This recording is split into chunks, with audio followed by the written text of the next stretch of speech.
Hello everyone, welcome to this week's video. We're going to take a look at a song called Times Like These by the Foo Fighters. This is in standard tuning, so there's no need to adjust anything on your guitar. And apart from that, it's pretty straightforward. There's two guitar parts. It's a two guitar band. So let's get the camera in a bit closer and take a look at some of these guitar parts. So let's get started on this song Times Like These. And we have a single guitar part right at the very beginning. And we're playing this slightly unusual D chord.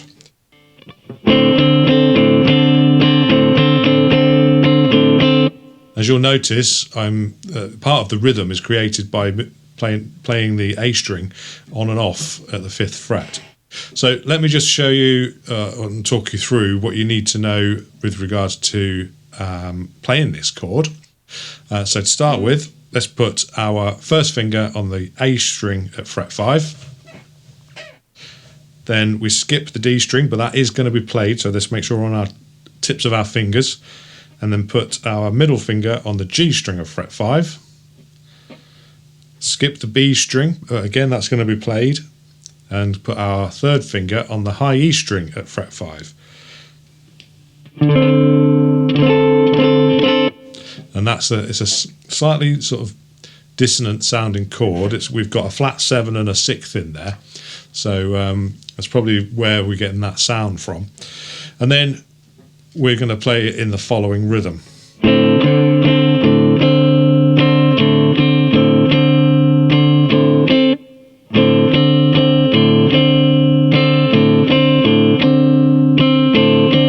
Obviously that's greatly slowed down compared to the original recording, which would be more like.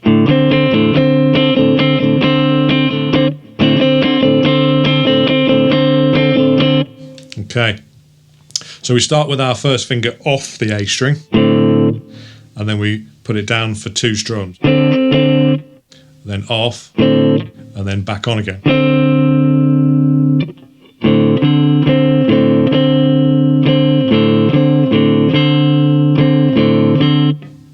Okay.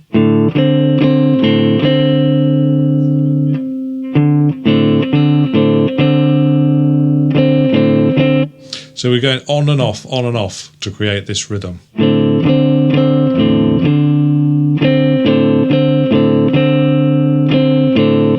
It's almost like a repeating little pattern there. So we're off, on, off, on, off, on.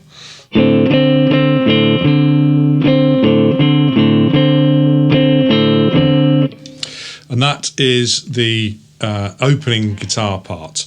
This will be played with a more overdriven sound. So, for example,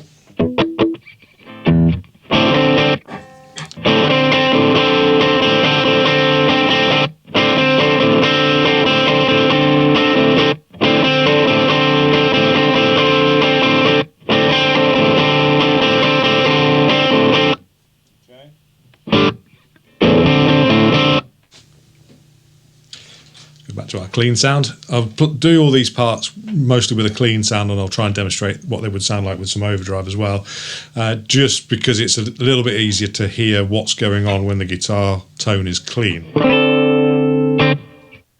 Foo Fighters are not known for using masses of distortion, although some of the songs can be quite heavily distorted, but on the whole, they're generally kind of, fairly reserved with their distortion and overdrive sounds. So that's the very beginning part. Next, we're going to go on to the main intro section where the whole band is in. And we've got a rhythm part and a lead guitar part to play. And there's also something to bear in mind with this next bit, and that is the time signature. So we're all used to playing songs in what we refer to as 4/4 time, but this part is going to be in 7/4 time. Now, I've done videos and talked about time signatures, and I've done a little post on the Facebook group about time signatures. So if you wanted to kind of read in depth or look at any of those parts in further detail, you can do there. However, just a quick recap so that you got an idea of what we're talking about here. 4/4 time, which is a real common time signature, relates to how many beats there are in a measure of music. So you'll see this written at the start of a piece of music. It'll be 2 4s, one stacked on top of the other, almost like a fraction. What that's telling us is each bar or each measure of music has 4 beats in it, and each of those beats is worth a quarter note, hence the 4 beats and the 4 representing the quarters. So with 7/4, we've still got a quarter note value, but the amount of beats in a bar is now going to be 7. So we've got 7 beats, the equivalent of 4 quarter notes. That doesn't mean that we're always going to have bars full of quarter notes. It just means that any subdivision of a quarter note will fill those bars. So we'll have, in a lot of cases, it will be quarter notes and eighth notes, 16th notes and 32nd notes, and even 64ths. So they're all subdivisions of a quarter. But you can go the other way, of course, and have half and whole notes. But if you were to divide them up, you could divide them into 4s. I hope that's kind of made some sense. But we'll move on to the rhythm guitar part and have a look at what the rhythm guitar's playing, so that you can get to grips with this and get going with it. And I'll explain a way of counting this rhythm part out so that you're playing it in the right time signature. So let me just play it through. I'll do a demonstration of it in 7/4, and then I'll obviously talk about it and explain when I'm going to do a demonstration of it in 4/4, so that you can hopefully hear the difference. So here we go, just on a clean tone. This is 7/4, and the chords we're going to be using is a D power chord, so fret 5 on the A, 7 on the D and the G, a C power chord, which is fret 3 on the A, and then 5 on the D and the G, and a B power chord, which is fret 2 on the A and 4 on the D and G. So if you remember, we only have a semitone or half a step between B and C. There's no B sharp or C flat, hence why that's only 1 fret difference. So here we go, 7/4.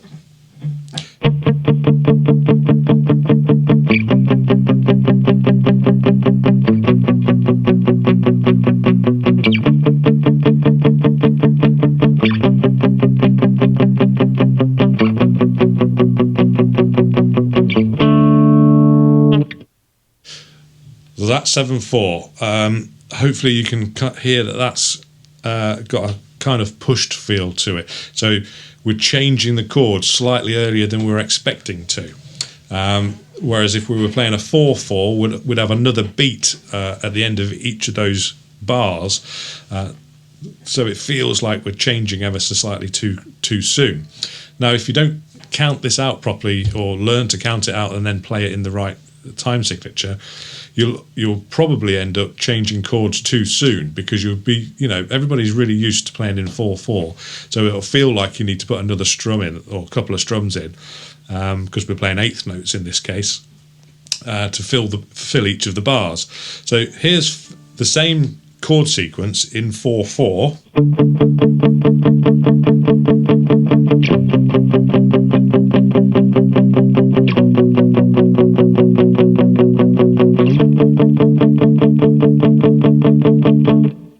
So it doesn't sound massively different, but the feel of it is there's definitely a different feel to it, because, like I say, you change chords slightly early because we're missing a beat off, essentially, because 7/4 is almost like 2 bars of 4/4, except 1 beat is missing off the end.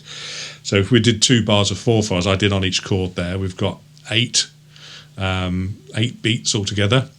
Whereas one bar of 7/4 is, of course, only 7, so that's where the missing beat becomes apparent, if you would kind of look at it like that. So, like I say, it's really important to use some counting while you're learning this chord progression, and it's only in this intro part where this is important. So the best way to count this, because it's eighth notes, is using the 1 and 2 and 3 and pattern. So I would start on my D chord, and I would go 1 and 2 and 3 and 4 and 1 and 2 and 3 and, then change to my C chord, 1 and 2 and 3 and 4 and 1 and 2 and 3 and then my B chord be 1 and 2 and 3 and 4 and 1 and 2 and 3 and that will give you the 7/4 time signature feel, because 4 and 3 adds up to 7, of course, so it's nice and easy to work out in that sense. And they're all eighth notes, so each bar is, there's one chord per bar, and it's nice and easy because you can assign a subdivision to each strum that you do. So it'd be 1 and 2 and 3 and 4 and 1 and 2 and 3 and 1 and 2 and 3 and so on. Okay, nice and easy. So we haven't got a mixture of subdivisions in any of the bars there. Excellent. So let's move on to the lead guitar part, which is, again, it's in the 7/4 timing, but counting it can get a little tricky because obviously you've got to be thinking about where your fingers need to go, and you're skipping, you're not skipping strings as such, but you're moving across 3 different strings to make this riff. So it's not a straightforward stay on one chord thing, which is super easy to count. But if you find it easy enough to count out the riff, then that's great because you'll know where you are within the bar. And if you miss a note or make a mistake, you'll be able to kind of get yourself back into time. Whereas if you don't know where you are in the bar and you make a mistake, you've got to then try and listen to where the rest of the band or the record is to then get back in time with your riff. So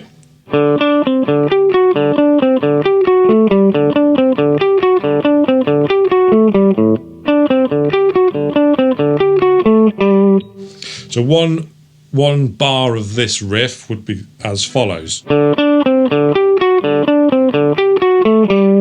So you've got 14 notes to play there. They're eighth notes again. So you could go 1 and 2 and 3 and 4 and 1 and 1 and 2 and 3 and 4 and so on, so that you could count it. As you can see, I struggle to count it. I learn the riff and play it correctly, and then I know I'm in time. It is very tricky to count and play at the same time because you're moving around within the riff. Some people will be able to do it if you've got the capacity to do one thing with this hand and do something else in your head or count out loud. But for me, when I learnt this song, I learnt the notes for the riff, and so I know that's one full bar, so I know where I am. And as long as you're playing the riff correctly, you should be able to follow the rhythm guitar parts. So this riff, we have an open D string, then fret 12 on the D string, then fret 10 on the D string, then open D string. So once again, that's open D string, 12, 10, open. And then we go to the G string where we play 12, and then 11.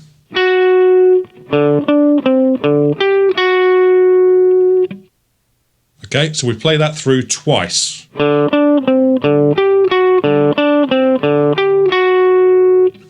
And then to finish the bar, finish the riff, we play 12, 10 on the A string.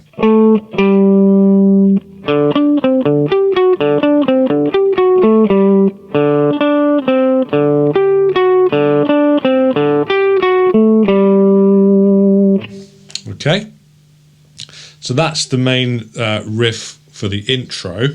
Now, at the end, the last 2 bars actually revert back to 4/4 timing, and you finish with a and slide out, and we're done, and we're back into our funny little chord before we then start playing the verse. So this is, again, like I say, all in an overdriven or distorted, slightly distorted sound, to give you that kind of rocking sound. So once again, open D, 12, 10, open, 12 on the G, 11 on the G. Do that whole sequence again. And then 12, 10 on the A. So this goes on for roughly 9 bars, I think it is, off the top of my head. And when you get to the end, you've got to, like I say, revert back to 4/4 time. To know when you're going to come out of that sequence, I always listened out for what the drummer's doing, because throughout the whole of that intro part, he's playing a closed hi-hat, and on those last two bars, you can hear the drummer open the hi-hats, so they sound more loose and sort of clangy, if you like, and that's a cue to me that that time round we're now going to come out and go into the verse. Okay, so let's move on to the verse section. We're going to need 4 chords. We're going to need a D, an A minor, a C, and an E minor.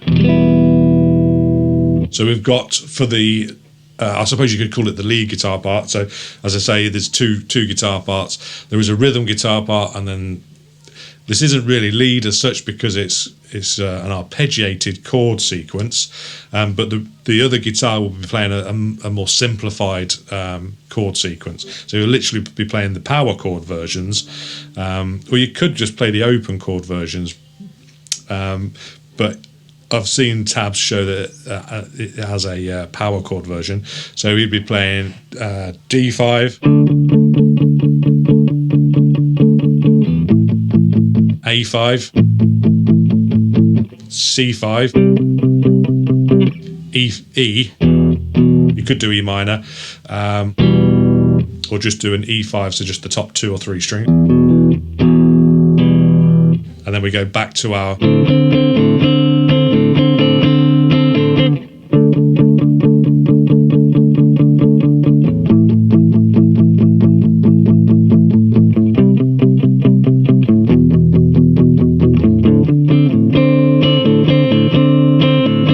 So if you're finding the arpeggiated or the picked chord part tricky and struggling to get to grips with it, you can at least play along with this record, either playing your normal open chords,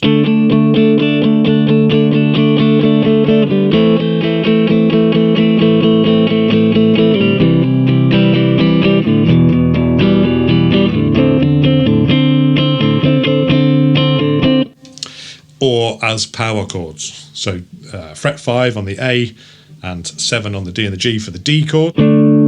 Go skip down the strings or up the strings, whichever way you're looking at it, so towards you, so that you're on the thickest string, the low E. I say down because we're going down in pitch. On the 5th fret, and the A and the D on the 7th fret, giving you the A chord. Fret 3 and 5 on the A string, D and G for the C chord. And the E we should all know by now, which is down here. Fret 2 on the D, A and the D chord with an open E string. Okay, so let's have a look at the arpeggiated part. So we're using, as I say, proper open chords.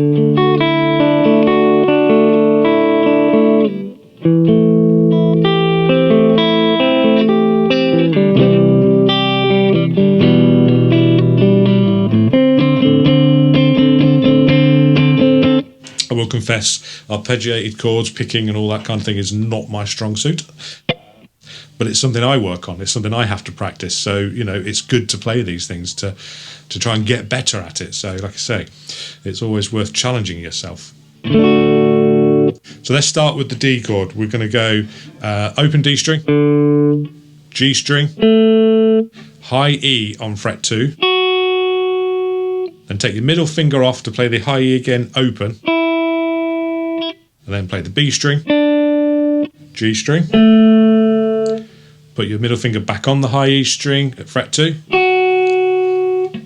then B string, G string, then open again, high E, B string, G string. So we're alternating between this middle finger being on the B string and off the B string. Sorry, high E string at fret 2.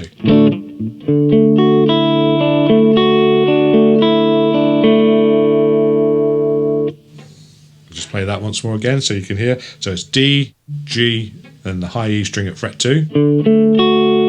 Then we take our middle finger off the high E string, play it open, and go down the string, so B string, G string, high E string at fret 2, B string, G string, high E open, B string, G string.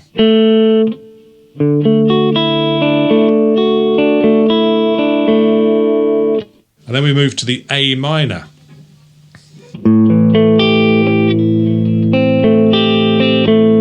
So this is one I find quite tricky, because you have the flexibility and movement and dexterity in your hand to use your little finger on fret 3 of the high E, but still get clean note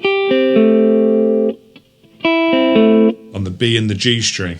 So for this one, we start at the open A string, the D string, the G string, and then we go to the high E on fret 3, and then like we did with the last chord, we go B string, then open high E, B string, G string, fret 3 high E, B string, G string, open, B, G.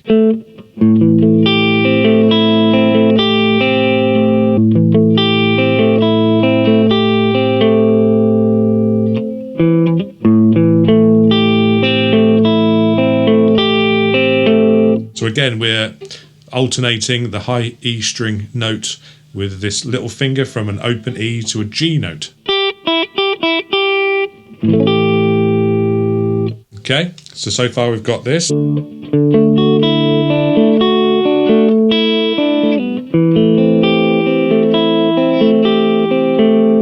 It's worth mentioning, I've seen some tabs in the past refer to this as a minor 7. So to make this an A minor 7, all you do is take your third finger off. So you've now got an open G string.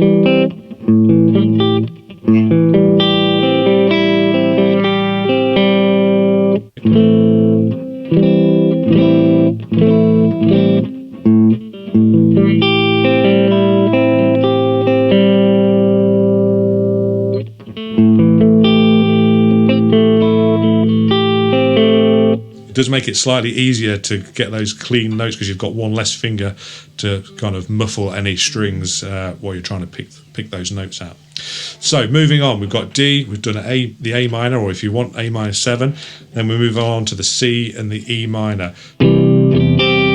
So this is a little less picked, a little less kind of delicate, so we can kind of do a couple of strums, and then with our little finger on the high E string at fret 3 again, we do a couple of up strums, and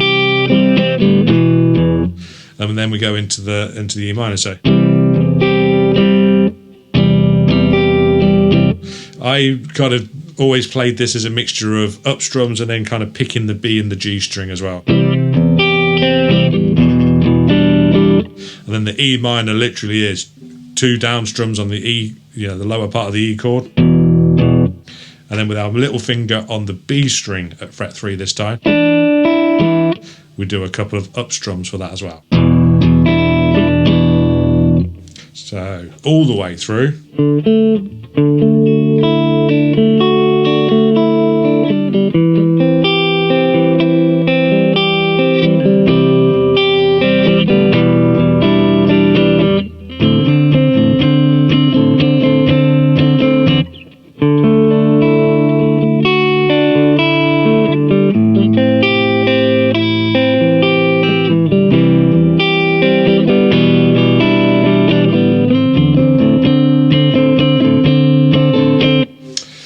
That is the verse part. We just repeat that twice, that sequence of chords, with our little D7 6th rhythm, or D6 7th minor 7 rhythm part.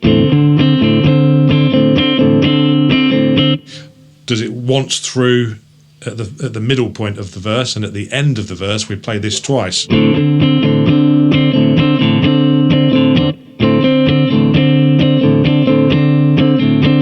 Okay, and then we're into the chorus. So again, we've got 2 parts for the chorus. We have a rhythm part, and we have a little riff that goes over the top of it. So the rhythm part we can either play as open chords,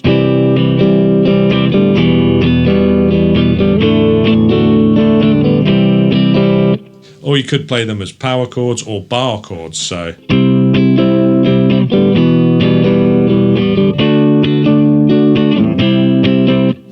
the chords we're going to need for this are C, E minor, D major. Hence why I say bar chords rather than just power chords. You could get away with just power chords if the bar chords are a struggle, but likewise you can just as easily play them as open chords down here.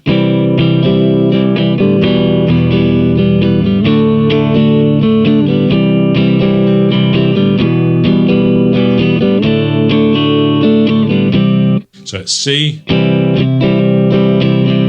E minor, D, back to C. Yeah, or if it was a bar chords, it'd be C at fret 3 and 5, to E, just an E minor down here, and then D at fret 5 and 7 on the A string, and D and G,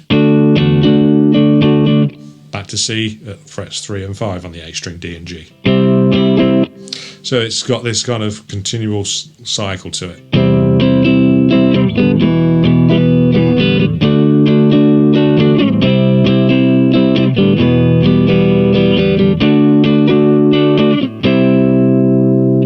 The other guitar, the lead guitar part, is playing this cool little riff.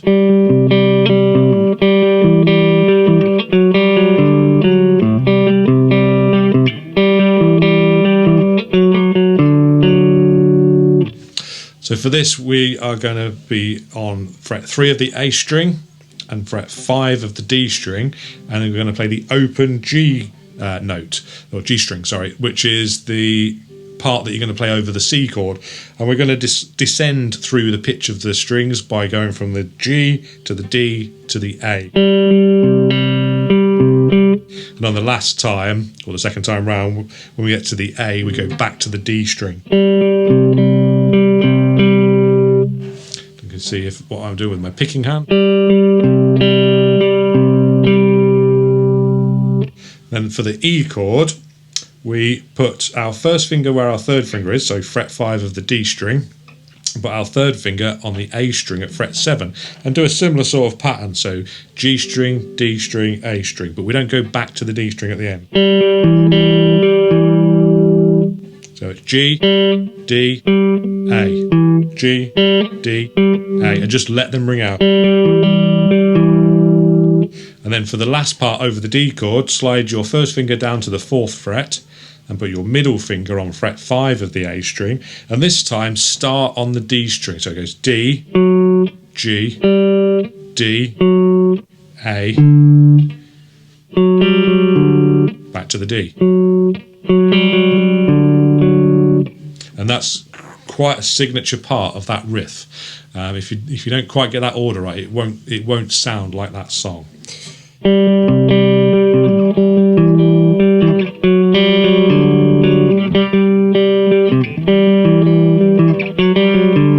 So it's tricky because you're going from picking from the G string all the time to then jumping to the middle string. So it is quite awkward to start with, but the more you practice it and start slowly, practice it nice and slowly, the better you'll get at it. So I'll try and get the picking hand in shot.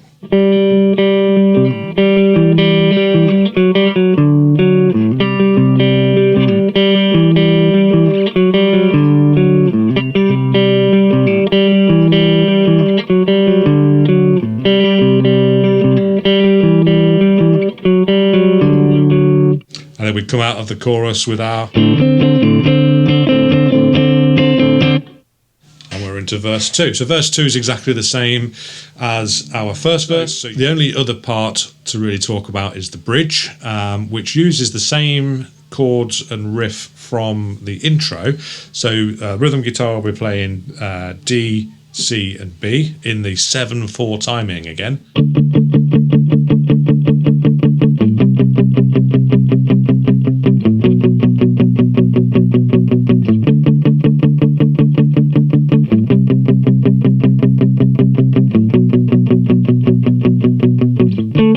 Okay, and the lead guitar will be playing the riff up here at the 10th and 12th fret.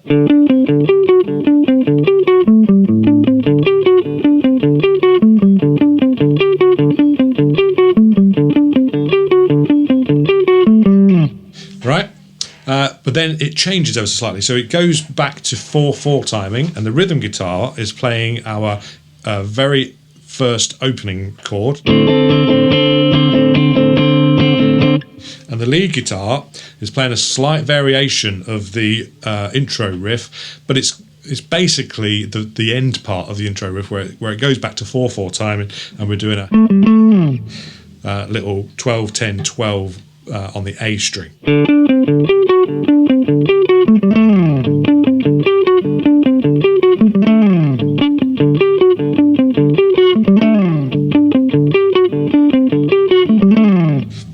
And from there, it goes straight back into the final chorus.